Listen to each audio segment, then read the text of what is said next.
Hello and welcome to CatScan. My name is Adam Green and I'd like to take this time to thank Pac-12 Commissioner Larry Scott for bringing Colorado into the conference. Thanks, Commish. Because let's be honest, the Wildcats might have just beaten the worst team in all the land.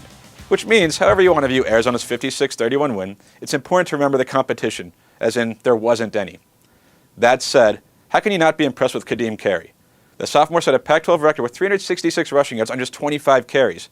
He scored 5 touchdowns and generally had his way with the Buffaloes. Carey's effort meant the Wildcats did not have to rely on backup quarterback B.J. Danker, who he did an admirable job in place of Matt Scott, but in no way should he be ready to lead Arizona against any team with a pulse. Sure, Danker completed 12 of his 14 passes for 136 yards and 2 touchdowns. They were both not good throws that were saved by Dan Buckner, who had a really good game himself. The quarterback wasn't exactly asked to do much Saturday, and that's probably a good thing. Of course, what wasn't good was Arizona's defense. We've kind of come to expect that this season. And to be fair, the Wildcats held the Buffs down long enough to let the score go from 21-17 to 49-17. So a couple of late scores do not a poor defensive effort make. But again, this was Colorado, so it's best to just be happy they're on the schedule and take the win without reading too much into it. Except, of course, that's Arizona's 6th win, meaning the Cats will be going bowling this year. And that's something most people did not expect, myself included. So now the Wildcats are 6-4 with a 3-4 mark in the Pac-12, and this has been a good season, but it would be even better with a couple more wins, including a road victory this week against Utah. Arizona is still looking for its first win away from Tucson on the season, and Utah is beatable. The Utes have been a bit of a mess this season. They lost starting quarterback Jordan Wynn to retirement after the second game of the season, and are now on their 3rd starting quarterback, going with true freshman Travis Wilson. Wilson was a top recruit, but he's not a very good quarterback right now. Utah coach Kyle Whittingham would no doubt prefer to do what the Wildcats did against Colorado last week, and that's run, and run some more.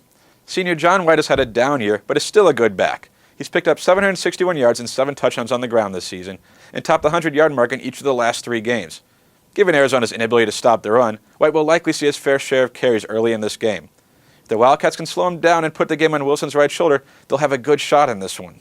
Because, really, on the other side of the football, the Utes are not exactly a great defensive unit. They're giving up 23.2 points per game on the year. They can get at the quarterback some, as Joe Kruger leads the team with 6 sacks and 3 others have recorded at least 4. But Utah, who got a real favorable draw not having to face Oregon or Stanford this season, what's up with that, by the way, is still just 4-6 for a reason. The Wildcats will need to come out of the gates fast in this one and show they are ready to play well on the road. They've done it before, but not often enough. A healthy Matt Scott would go a long way towards Arizona winning this one, and it sounds like the quarterback may find his way back onto the field this week. Arizona will need him, because you can't expect the run game to be as successful as it was against Colorado last week. Utah and Colorado may have joined the conference at the same time, and neither team is any good, but at least Utah deserves to be in the Pac-12, at least if you're comparing them to Colorado, who, once again, is the worst team you'll see this season. This is a big game for the Wildcats for a couple of reasons, as it'd be nice to get the first road win in the Rich Rod era, as well as ensure a non-losing record on the season. They'd also be heading into the duel in the desert with some momentum, which is always nice. And you know what? I think the Cats will do just that. The Wildcats' offense will be too much for Utah to handle, and the Utes' offense won't be good enough to take advantage of Arizona's deficient defense. My prediction, Arizona 38, Utah 24. Oh, and just so you don't think I'm forgetting about them, the Arizona basketball team opened up the regular season with an uninspiring win, but don't read much into it. This team may be as deep as any Wildcats squad in recent memory, but there are a lot of new pieces who will need time before they play as well as they can. Keep your expectations understandably high for this season, but remember there will be some lackluster efforts and losses along the way. It's basketball. It happens. Well, that's going to do it for this edition of CatScan. For more on the Wildcats, you can check out the podcast I co-host with Jared Carlin called Bearing Down. If you'd like to know my innermost thoughts on a variety of topics, I encourage you to learn how to read minds.